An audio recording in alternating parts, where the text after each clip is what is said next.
전기차 성능을 정확하게 예측하려면 무엇이 가장 필요할까요? 오늘은 그 해답을 컨셉 EV로 함께 찾아보겠습니다. 안녕하세요. NC스 코리아에서 컨셉 EV를 담당하고 있는 박봉진입니다.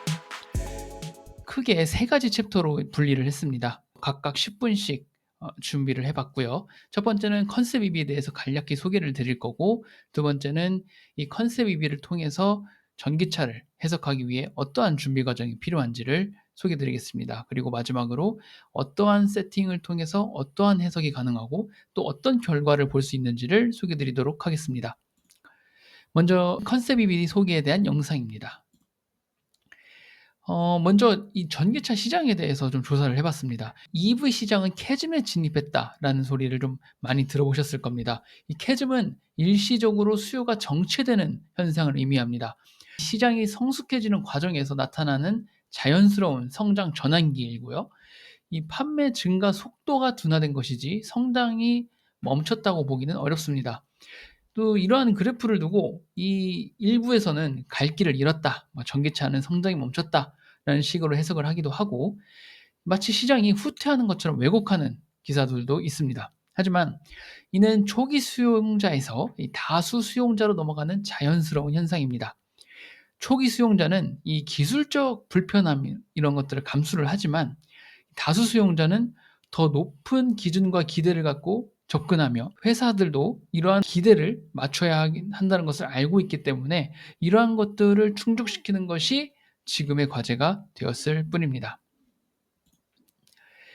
이 매년 4분기에 가까워질수록 이 할인, 보조금, 프로모션 이런 것들이 집중되기 때문에 판매량이 이렇게 증가하는 것을 볼 수가 있습니다. 그래서 이러한 것들을 감안해서 2024년 1분기부터 전 세계의 EV 판매량에 대해서 성장률을 한번 조사를 해보았습니다. 이 동일 분기 23년 1분기와 24년 1분기를 비교를 했을 때 25% 정도 성장한 것을 보실 수 있습니다. 이 두 번째 그래프는 전기차에서 가장 많이 금액을 차지하고 있는 배터리 원가의 가격, 평균 가격을 나타냅니다. 코발트, 리튬, 니켈, 망간 이런 주요 금속들의 가격인데요. 그리고 이 노란색 점들은 배터리 팩의 평균 가격입니다. 보시다시피 이 원재료의 가격이 큰 폭으로 떨어지지 않았음에도 불구하고 이 배터리 팩의 가격은 꾸준히 하락하고 있다는 것은 확인하실 수 있습니다. 즉 배터리의 제조 기술의 향상과 이 규모의 경제로 인한 원가 절감 효과가 굉장히 두드러지게 나타나고 있다는 것을 우리가 알 수가 있습니다. 이러한 흐름은 이 전기차 가격 하락과 그다음에 보급 확산으로 이어지기 때문에 앞으로 충전 인프라 확대나 전기차 수요 이런 것들은 함께 꾸준히 늘어날 것으로 예상이 됩니다. 이번에는 좀 더 최근 자료입니다. 이거는 분기별로 알 수는 없지만 전 세계 총 인도량에 대한 데이터를 좀 알 수가 있습니다. 보시다시피 인도량은 좀 꾸준히 증가를 하고 있고요. 이번에는 전기차 회사들의 순위를 좀 말씀을 드려보겠습니다.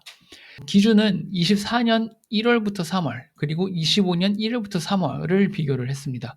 그래서 동일 기간 대비 얼마나 성장을 했냐를 비교를 했고요. 중국의 BYD가 1위고 2위가 지리라는 회사인데 여기도 중국 회사입니다. 그리고 3위가 테슬라이고 그다음에 폭스바겐은 여러 회사를 합친 대수가 이제 반영이 된 거라고 보시면 되겠습니다. 그래서 좀 많이 성장을 한 걸로 나왔고요. 그다음에 SAIC, 상하이 자동차, 그다음에 창원, 그다음에 체리 다 중국 회사입니다. 그리고 8위와 9위가 BMW와 현대기아 자동차입니다. BYD 같은 경우는 90%가 아직까지는 내수 시장에 의한 인도량입니다. 이 중국 정부의 강력한 정책 지원과 이 거대한 내수 시장이 이 폭발적으로 좀 성장을 하면서 높은 판매량을 기록하고 있죠. 그러면서 이제 상위권을 차지하고 있고요. 또 폭스바겐은 여러 자동차 회사들을 합한 금액이고 테슬라가 좀 역성장한 것을 감안을 하면 이 BMW와 현대기아가 꾸준히 성장을 하고 있고 특히 현대차 기아는 전기차 전용 플랫폼 eGMP를 기반으로 좀 혁신적인 차량을 개발하고 있습니다. 그래서 배터리 효율, 주행 성능, 디자인 다양한 면에서 글로벌 경쟁력을 좀 확보해 나가고 있습니다. 그리고 브랜드 이미지도 굉장히 좋아지고 있는 회사입니다. 그래서 향후 글로벌 전기차 시장에서 좀 상위권 도약이 더욱 기대되는 기업입니다.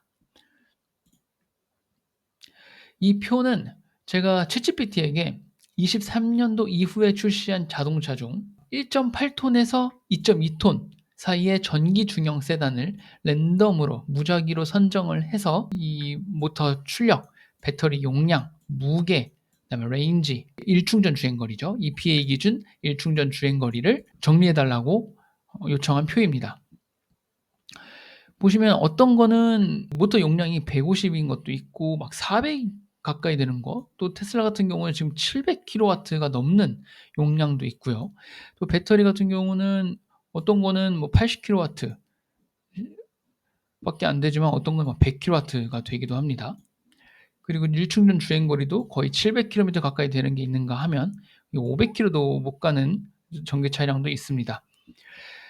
이 내연기관 같은 경우에는 4기통, 6기통, 매니아들을 위한 8기통 이렇게 분류가 되고 각 기통마다 기름통, 즉 엔진 연료통의 용량은 몇 정도 하는 게 적당한지, 차 무게는 어느 정도가 적당한지, 그리고 연비는 어느 정도인지 이게 거의 안정화되어 있는 상태입니다. 그런데 전기차는 보시다시피 모터 용량도 제각각, 배터리 용량도 제각각, 일충전 주행거리도 제각각입니다. 중형 세단끼리 비교를 해도 이렇게 각 부품 간의 편차가 굉장히 심한 것이죠. 즉, 이 전기차 시대는 무엇이 최적의 조합인지 이런 것들을 먼저 찾아야 하는 그런 환경에 놓여져 있습니다. 아직 역사가 짧다 보니 최적화되어 있지 않은 상태인 것이죠. 그래서 다양한 조건을 가정하고 이 부품 단위에서 최적의 조합을 찾을 수 있는 컨셉 EV 같은 툴에 대한 그 수요가 증가하고 있습니다.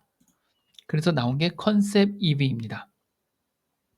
이 컨셉 EV는 보시다시피 EV, 즉 Electric Vehicle, 배터리와 전기 모터로 구동되는 사람이 탈 수 있는 탈 것을 의미합니다. 그래서 이 EV를 개발하는데 초기 컨셉을 도와주는 툴이라고 보시면 되겠습니다. 그래서 전기 자동차뿐만이 아니고 전기 버스, 트럭, 오토바이, 자전거, 심지어 전기 킥보드까지 배터리와 전기 모터로 구동되는 모든 것은 해석하실 수 있습니다.